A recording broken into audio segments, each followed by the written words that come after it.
Well, right at this hour, we begin with breaking news. A wildfire is prompting level 1 get ready evacuations in Spokane Valley right now. Take a look right here. This is a live look from our downtown camera looking at the smoke at this hour. Right now, this is being named the Cimarron Fire. At last check, what we know is that this fire is burning about 10 acres near the Dishman Hills Conservation Area.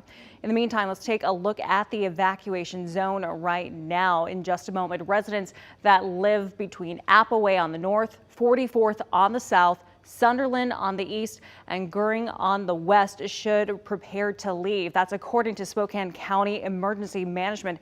Conditions could get worse in this area. We'll continue to keep a close eye on this evolving situation as our evening continues.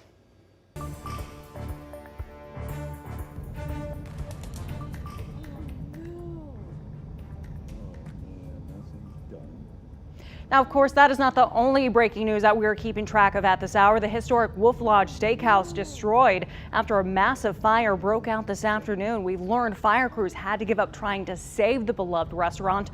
One person's in the hospital. 3 firefighters also suffering tonight from heat exhaustion and smoke inhalation.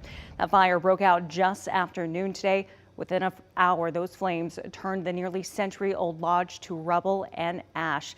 Thanks for being here with us tonight. I'm Cody Proctor in for Mark and Whitney tonight. Now, KREM 2's Christian Garza is now live on the scene right now. He has been out there for several hours keeping track of the latest details. And Christian, you just got an update from fire officials. Yeah, I did get an update from fire officials. Now, I did arrive several hours ago, and I will describe what exactly I saw when I first got here, but let me show you what it's looking like as of right now.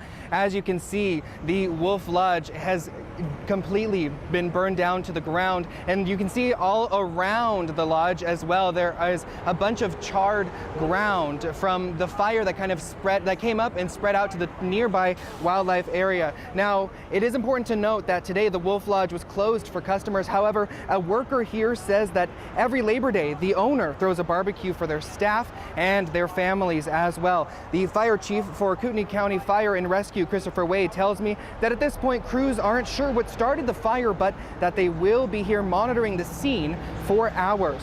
Now, when firefighters arrived on scene, they said they saw flames both in the chimney of the restaurant and in the attic. Now, this fire has 11 different fire organizations responding to it, as well as over 9 different water tenders to get water from Lake Coeur d'Alene, since there are no fire hydrants on site. Now, there was a small wildfire in the wooded areas, like I mentioned a little bit earlier, around the steakhouse, but crews have contained it at this time, and the steakhouse itself, though, has been destroyed. Now, I had a chance to talk with Travis Anderson, who has worked at the Lodge Steakhouse for over 20 years. He says that the loss of this historic location is going to be felt by the community for a very long time.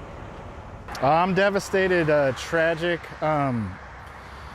Me personally, I think I'm still in shock. When I first got there, before they kind of put the block off, there's a lot of crying and tears and just, disbelief that it was actually happening.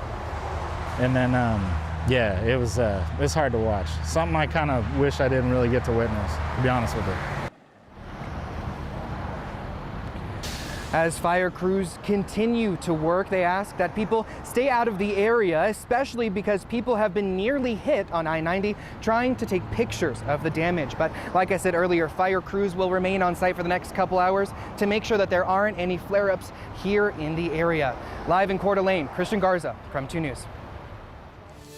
Christian, thank you so much. In the meanwhile, let's take another live look at a fire that is burning in Spokane Valley at this hour. It is prompting level 1 get ready evacuations. You can see that smoke right off in the distance, even just how dark it is right now.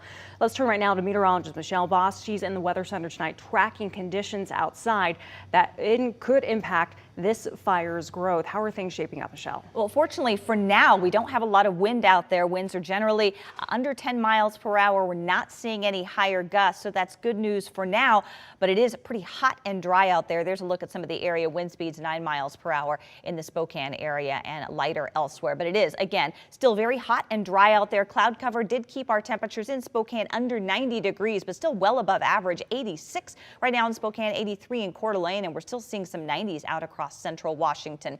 Skies are starting to clear out, so this evening is looking pretty nice and hot. But we do have a cold front coming through tonight that'll give us another chance for a round of showers overnight, and the winds are expected to pick up, and we could see gusts over 20 miles per hour. Those winds will die back down tomorrow, leaving us with mostly sunny skies. Here's a look at the short-term forecast. Temperatures very warm this evening in the mid-80s at 7 p.m. Increasing clouds, chance of showers tonight. Again, briefly breezy overnight, and then the wind settling back down tomorrow. Mostly sunny, 83, but we are heating back up for the rest of the week with sunshine and highs headed back up into the 90s. Did you use your position as commissioner to block or cover up the PFAS contamination? Absolutely not. Tonight, an exclusive one-on-one with Spokane County Commissioner Al French following the filing of a recall petition against him. He's accused of covering up PFAS contamination in the West Plains to protect the Spokane International Airport and its interests. KREM 2's Shannon Mowdy sat down with him for his first interview since that recall petition was filed. How did that conversation go, Shannon? Well, the Clean Water Accountability Coalition spearheaded this recall effort last week. An attorney for the group said French's accused actions come down to plain corruption. And French, as you saw, is responding, saying the recall comes down to plain bad politics. It's been less than a week since a recall effort was launched against Commissioner Al French, spearheaded by a coalition of West Plains residents and progressive group Fuse Washington, which endorsed his District 5 rival. French says it's a disingenuous, cynical effort to confuse voters. You've chalked all this up to just a political ploy, correct? Yes, that's right. It is exactly a political ploy. The fact that no other elected official that had the same knowledge I did was part of the recall tells you that it's a political maneuver. In 2017, shortly after Fairchild Air Force Base reported so-called forever chemicals, PFAS, were leaking into private water supplies, the Spokane International Airport contracted a testing of its monitoring wells. That's documented in these reports, which showed PFAS levels above state action levels. Everybody in 2017 was aware of the presence of PFAS. You had to turn on a TV station, read a newspaper. Everybody was aware of that. But the Department of Ecology says it wasn't aware, not until 2023, when it received those sample results sent by a third party after a public records request. The recall blames French for a delayed response in investigating and testing the spread of contamination. He says he wasn't the one holding things up. Because ecology tried to get the county to do work that the ecology is really designed to do.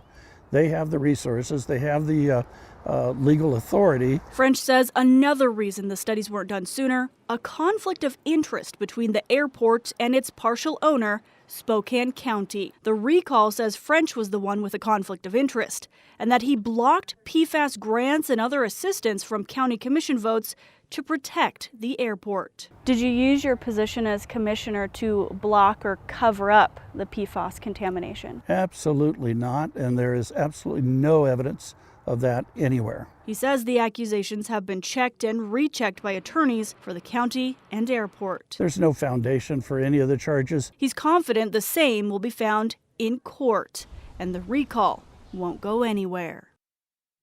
So the recall petition will go to the county prosecutor, who will draft ballot language, and a Superior Court judge will then decide if there's enough to proceed with this recall effort. Shannon Mowdy, KREM 2 News. Shannon, thank you so much. New details tonight about yesterday's black bear attack in Ferry County. We were the first to report to you on that attack last night. The woman that was hurt in the incident now out of the hospital. Now to learn more about this happened about 15 miles southwest of Kettle Falls. According to the Washington Department of Fish and Wildlife, the woman was hiking with her dogs on private property near Mink Creek Road when the dogs reportedly got between two black bears. WDFW says one of the bears, believed to be a female, chased the dogs back towards the woman. The bear then charged her, leaving her with non-life-threatening injuries.